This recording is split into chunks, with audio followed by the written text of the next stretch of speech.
പരിശുദ്ധ പരമദിവ്യകാരുണ്യീശോയ്ക്ക് എന്നേരവും ആരാധനയും സ്തുതിയും പുകഴ്ചയും ഉണ്ടായിരിക്കട്ടെ.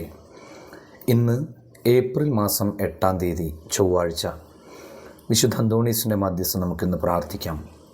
നോമ്പുകാലത്തിലെ 37-ാം ദിവസം പുതിയൊരു പ്രഭാതം നൽകി നമ്മെ അനുഗ്രഹിച്ച വലിയ കരുണയ്ക്ക് തമ്പുരാനോട് നമുക്ക് നന്ദി പറയാം.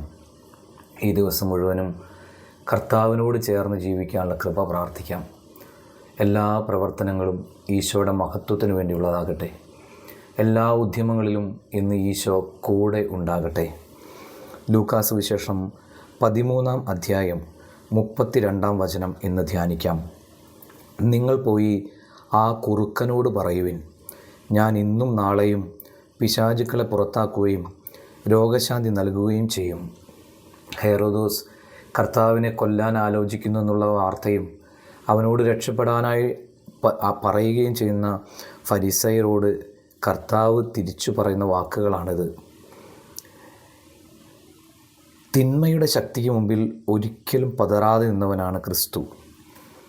അതിശക്തമായ വാക്കുകൾ ഉപയോഗിച്ച് തന്നെയാണ് അവിടുന്ന് അവയെ നേരിടുന്നതും. ഗുരുവിൻ്റെ മാതൃക പിൻചെല്ലേണ്ടവരാണല്ലോ നാം. അതിശക്തമായ നിലപാടുകൾ എടുക്കേണ്ടി വന്നാലും ഒരു തിന്മയുടെയും അനീതിയുടെയും ശക്തിക്ക് മുമ്പിൽ തോറ്റുകൊടുക്കാൻ പാടില്ലെന്ന് വചനം നമ്മെ ഓർമ്മിപ്പിക്കുന്നു. നമുക്ക് പ്രാർത്ഥിക്കാം. കർത്താവേ, ഇന്ന് സമൂഹത്തിൽ നടക്കുന്ന അനീതികൾക്കെതിരെ, തിന്മകൾക്കെതിരെ പോരാടാനുള്ള ശക്തി, ധൈര്യം ഞങ്ങൾക്ക് ഓരോരുത്തർക്കും നൽകണമേ. എല്ലാവർക്കും സന്തോഷം നിറഞ്ഞ നല്ലൊരു ദിവസം ആശംസിക്കുന്നു.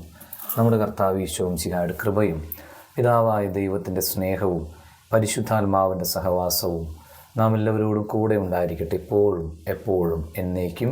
ആമേൻ.